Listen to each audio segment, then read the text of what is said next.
Assalamu alaikum students, this is Noreen Fatima. I hope you all are doing well.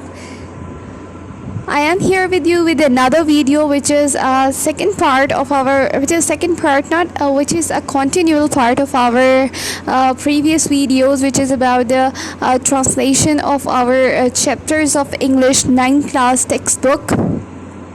In the previous video, we have read about the translation of our second chapter, that is patriotism. I hope you have gotten all the translation. You have learned the words meaning as well. In this video, we are discussing about the grammar of this chapter. Okay, I have asked you to learn the glossary words as well. Okay, because it comes in your papers. Now let's discuss about the comprehension. Answer the following question: how will you define patriotism? We have seen that we have a great defined definition of patriotism in the chapter. You can learn from there. What are the qualities of a patriot? This is also present in the chapter translation.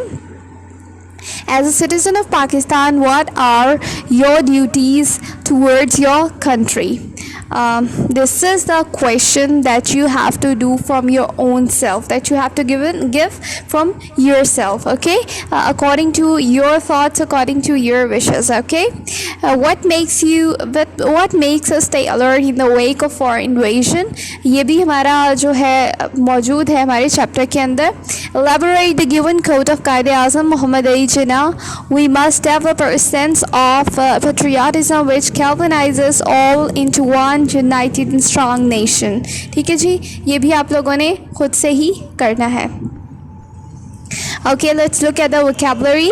Write the contextual and dictionary meaning of the following words. Okay, here, what is the meaning of contextual meaning? Contextual meaning is the meaning that is like related to the context of something that we are reading. ठीक है, जो भी context, जो भी चीज़ हम text हम पढ़ रहे हैं, मिसाल के तौर पे अभी हमने text पढ़ा चैप्टर का, उधर जो meaning आ रहा है उसके चैप्टर के अकॉर्डिंग जो meaning बन रहा है. समटाइम्स ऐसा होता है, कुछ वर्ड्स ऐसे होते हैं जिनका जो आम डिक्शनरी मीनिंग है, मतलब कि जो ओरिजिनल मीनिंग है वो कुछ और होता है, जबकि उनका जो कॉन्टेक्स्ट के अकॉर्डिंग मीनिंग जो है वो थोड़ा सा उससे चेंज होता है. ठीक है, तो अब यहाँ पे जिस तरह से अभी वर्ड है कंजर्वेशन. ठीक है, अब देखिए हम आप लोगों ने चैप्टर में जब हमने इसको रीड किया तो वहाँ पे इसका मीनिंग सेफ्टी था. ठीक है, जबकि इसका जो डिक्शनरी मीनिंग है वो प्रिजर्वेशन आता है. ठीक है, अब आप ये नहीं कह सकते कि सेफ्टी जो है वो कंजर्वेशन का मीनिंग नहीं होता है. ऑब्वियसली होता है, तभी तो चैप्टर में यूज़ हुआ है, लेकिन हम इसको इस तरह से कह सकते हैं कि चैप्टर वाइज अब कुछ वर्ड्स ऐसे होते हैं जो कि कुछ अलग तरीके से बयान किए जा रहे हैं, क्योंकि आपको पता है एक एक लफ्ज़ की कई मीनिंग बन जाते हैं समटाइम्स. तो जो ये वर्ड कंजर्वेशन है इसको हम लोग सेफ्टी सिंपल वर्ड्स में कहें तो सेफ्टी है, और अगर हम डिक्शनरी मीनिंग में जाएँ इसका कि डिक्शनरी क्या कह रही है तो वो प्रिजर्वेशन होगा. ठीक है, I hope you are getting.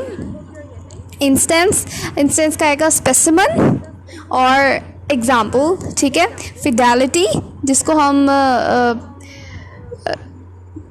Commitment और डिवोशन. ठीक है जी, डिक्शनरी मीनिंग में डिवोशन आता है. फिडेलिटी वफादारी होती है. शील्ड डिफेंस, और जो है हमारा डिक्शनरी मीनिंग उसमें आएगा protection.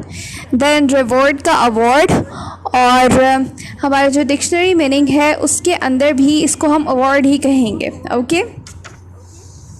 Okay, make as many words as you can from these root words. An example is given for each root word. अब देखिए यहाँ पे रूट वर्ड हमें एक गिवन है. हमने सुफिक्स प्रीफिक्स को पढ़ा था प्रीवियस चैप्टर में. ठीक है, अब हमने क्या करना है उसी तरीके से यहाँ पे, लेकिन हम लोग सुफिक्स प्रीफिक्स नहीं लगा रहे बल्कि पूरा का पूरा वर्ड ऐड कर रहे हैं उसके साथ. सुफिक्स में प्रीफिक्स में क्या था, उसमें हम लोग डिसेबल और रिलेशनशिप, डेवलपमेंट, मेंटशिप, डिस, ये वाले वर्ड्स थे, ये सफिक्स प्रीफिक्स होते हैं। जबकि कुछ टू वर्ड्स को मिला के अगर कोई वर्ड बनता है तो उसको हम सफिक्स प्रीफिक्स नहीं कहते। ठीक है जी, ये सिंपली हम लोगों ने टू वर्ड्स को, वन वर्ड को हम रूट कहेंगे जिसका बेसिक आंसर, जिसका बेसिक मीनिंग हम अंडरस्टैंड कर रहे होंगे, और दूसरे वर्ड को हम उसके साथ सिर्फ अटैच करेंगे। ठीक है जी। अब देखिए वर्क है, वर्क से इन्होंने क्या किया हुआ है, वर्क से वर्क प्लेस बनाया हुआ है, जैसा प्लेस से इन्होंने प्ले ग्राउंड बनाया हुआ है। अब और किस तरह से कौन कौन से वर्ड्स बन सकते हैं, प्ले से प्ले ग्राउंड हो गया, ये तो हमारे पास बना हुआ है। इसके अलावा प्लेफुल, ठीक है जी, प्ले लैंड, वो भी लिख सकते हैं हम। इसके अलावा प्ले एबल, ठीक है जी, और इस तरीके से जो भी हैं प्ले ग्रुप, इस किस्म के वर्ड्स आप और ऐड करेंगे। इसका वर्क प्लेस के लिए worksheet, work table, workshop, work day, work camp, तो ये सारी चीज़ें आप लोग यहाँ पे लिख लेंगे। ठीक है। Use the following words in sentences, this is your homework, you have to make sentences from these words. Okay, जिसका मीनिंग आपको ग्लोसरी में भी मिल जाएगा और ट्रांसलेशन में भी मैंने आप लोगों को पढ़ा दिया है।